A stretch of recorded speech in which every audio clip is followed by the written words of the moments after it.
What's up, guys? It's Coach Grant with First Down Training, and today we're going to be breaking down the 3 types of slant route releases, okay? So we're going to be talking about 3 different releases that you could use when you guys got to run a slant against press coverage, when to use these releases, and the releases that maybe take too long, and the releases that maybe are a little bit too quick. So I hope this video gives you guys some value, but also, fellas, if you're a receiver, you want our ultimate wide receiver training package with a specific gym program in the package and our technique manual. All the things you need to be a more explosive route runner, more faster receiver, better hands, and all the technical aspects to improve those little details of your game. Check out that very first link in the description, Ultimate Wide Receiver Package at a discounted price. Hope we get you guys on that soon. Let's get started. So with this slant route, biggest thing that everybody criticizes about the releases that you do off of a slant is like you'll work into this range. Guys will maybe take like a hesitation release. They'll work a diamond release.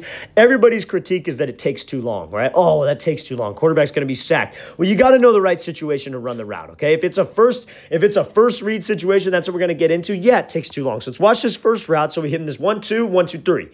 It's just a quick little split, almost a split release, but I would consider it a double up. You can do a split release off of this, and then a 3-step diamond release to the outside. So you see it's pretty quick. It happens pretty fast what he does right here. So this is like a first read slant read, right? Or a first read slant route. So like let's say it's a play concept where I'm here, and let's say this is why it's so important to know the whole entire play concept as a receiver. You don't just know your route, go out there and run it with your head up your ass like you don't know what you're supposed to do. You got to understand what the whole play is, what the quarterback's trying to look for, and how fast the quarterback needs to get it out. So if it's like a double slant play, that ball needs to be out fast from that quarterback. It's quick game. It's catch throw, right? But now, like, let's say it's 3-step game, and that's what we're going to get into in the next release that we talk about. Or maybe it's like, let's say it's trips, and you have a slant, and then it's like a scissors concept or something like that. Or maybe you're the number 3, and you have the slant, and then it's the scissors over here, whatever it is. But the quarterback's going from post to corner, then to you, right? So you can't get to this spot too fast, so you have time to work, right? So that's what the next one we're going to talk about. This is more of a first read release, okay? So you see he hits him with this 1-2, and you see how much he's stepping outside of his frame. When you guys could step outside this DB's frame and actually get him to move off that platform and actually get him to jump, that's going to make you more likely to get some separation. So you got to sell one with your upper half, but your feet also have to threaten him. It's like you're driving. You got the left lane, or you got the right lane, middle lane, and then the left lane. You want to step in that right lane and that left lane to be able to move this DB off that platform, because now look what he did. We got him to sit to the inside. Now I got all this space to work to get him to turn his hips. So I take this diamond release 1-2-3, and you see how much more commits his shoulders. His eyes are to the outside. He puts the brakes on suddenly, but you see how much he commits his pad level. That's what's going to get this DB to turn his hips. Everybody loves this. All the freaking DB gurus love to say, oh, well, he shouldn't have turned his hips. It's like the DB is reacting off of us. That's the one thing that pisses me off to no end, because they are going off of what we do. So if we do something correctly, they're not going to be able to, they could play it perfectly, but they're still going to be wrong if we do it perfect, right? It's about what we do wrong, not what they do right, right? So if I sell with my entire upper half to the outside like this, and this DB sits disciplined on the inside, okay, fine. If you're just going to sit there, next play, I'm going to come out and I'm going to run a fade. This is all built off of deception. This is all built off of other routes. That's why all your routes have to look the same, right? So to get him to turn his hips and commit, we got to make it look like a fade for only 3 steps. My eyes get to the outside, shoulders to the outside, hips to the outside, and I'm able to just put the brakes on in 1 step, and you see how much we get him to commit his hips. It's just like when you run a route, like a comeback route. It's about body language and speed and making it look the same. Same thing right now. I want to make him think I just hit him with a double up, and I'm going to the outside, but it's 3 hard steps, get him to commit those hips, and then I'm able to just win this race right now. I'm able to accelerate, because again, what read were you on this play? You were the first read, so we got to make sure that we accelerate to the spot. I can't just cruise out of there, because the quarterback expects me to be there right now, okay? So that's a great example of more what he's doing right here, getting off on this thing first full speed. So there's a great release you guys can use. It's a double up, so you would go out in, right? You would go just quick, and you see how he takes this little, I wouldn't call this a false step. It's more like a power step where you just kind of kick yourself out wide. 1, 2, sell with your upper half, step outside of his frame, then push vertical for 3 steps, snap it back underneath. Let's watch it full speed again one more time. So just quick 1-2, 1-2-3. Get him to turn those hips, then let's accelerate out. So now we're going to be looking at this routing from CD Lamb, and you see how he's patient right here, right? Now, like, let's say if I were to post this clip on Instagram, I'd get 30 comments of people saying, oh, that takes too long. Oh, that's too long. It's like, well, it's not the right situation, you idiot. It's the third read on this type of play, right? It's this 3-step game, or if you're under center, it's 5-step game from a quarterback where you could take your time like this, right? So if it's man coverage and it's like, let's say you're out of the slot and you have a quick little 1-step slant, yeah, this is going to take too long. But if you're the third read where the quarterback's going high from 1 to 2, and then back to you 3. If you just take a quick little 1 step and you get there, you're going to be in the spot, you're going to be in the zone too quick, and then you're going to have to slow yourself down, and then it just gives the defense time to react, right? So you got to be patient. It's all about timing. Understand the timing of the play. So what does Lamb do? It's the exact same start as the first release, right? So these first 2 releases you guys could put into your game. You guys can do this, and they have them look the same. So you see how he goes 1, 2. Again, steps wide, steps back inside, stepping outside the DB's frame, gives a little head fake, and now what? You work in this range that he just gave you. He stayed disciplined in the inside. All right, I got this range to the outside. And you see, what does he do? Commits his shoulders, commits his eyes. He's got a little bit of speed, but he kind of gives us a little hesitation because maybe one time we're working backside.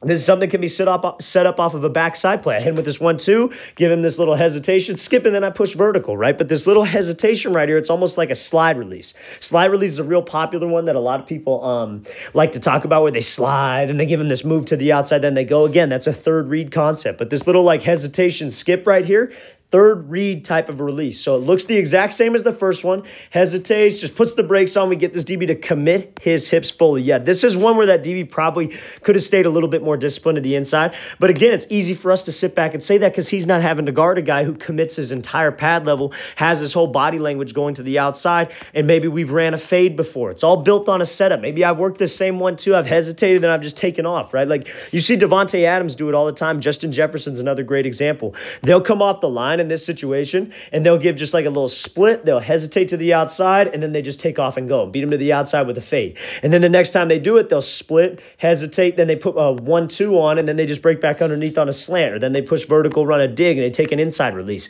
It's all built on deception. It's all built on making the DB think that he's seen this before. He's done this before. He knows how to play this. He knows what's coming, and then I do the opposite. That's how you guys are unpredictable off the line. All the great receivers, they don't have like 20 different releases. They just walk out there and do.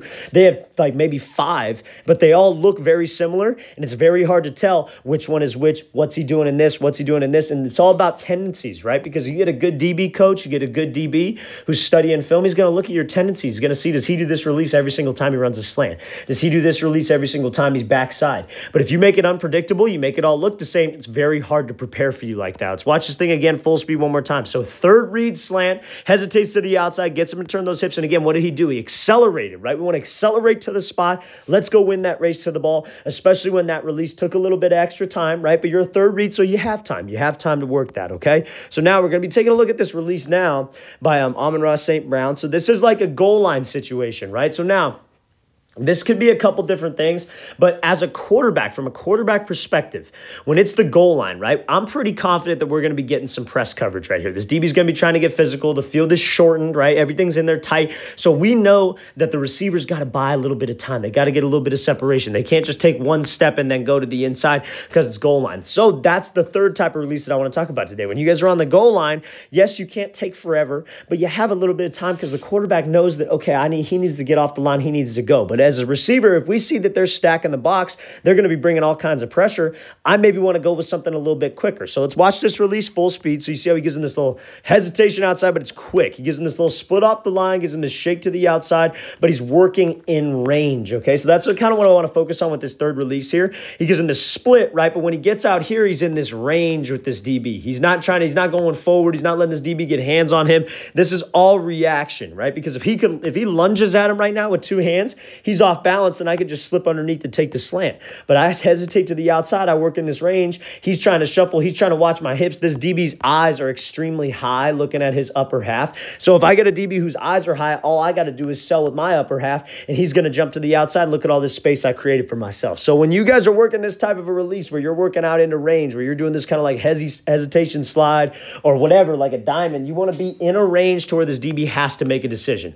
He could either lunge at him right here. We split. We get a read on him. We come to balance. We see what he's going to do. Is he going to lunge at me? If he lunges at me, I can just fight his hands and take the inside. Is he going to try to shuffle with me? Okay, I could work him out to the outside. I could sell with my upper half, get a shake on him, get his hips to turn, and then I can accelerate out. So it's very important when you guys are down on the goal line, third type of release that we're talking about, you got to kind of read on that DB. How's he going to play me? Is he going to lunge at me? He going to try to be super physical? Is he going to try to punch? Or is he going to try to be disciplined, watch my hips? Okay, I could work him out to the outside, give a little shake, and then go. You guys got to have a plan, number one, but also a plan to react on what he does, okay? What he does, if he's going to try to jump you, he's going to try to shuffle with you. Let's watch this thing again, full speed. So great split, work into range, get him off that platform, and then accelerate back out. All right, guys, I really want to thank you for watching. I really appreciate it. If you guys have any questions at all, please leave those in the comments below. And again, if you want our ultimate wide receiver training package at a discounted price, check out that very first link in the description. Full gym program for wide receivers and our technique manual. Hope we get you guys on that soon, and I'll see you guys next time.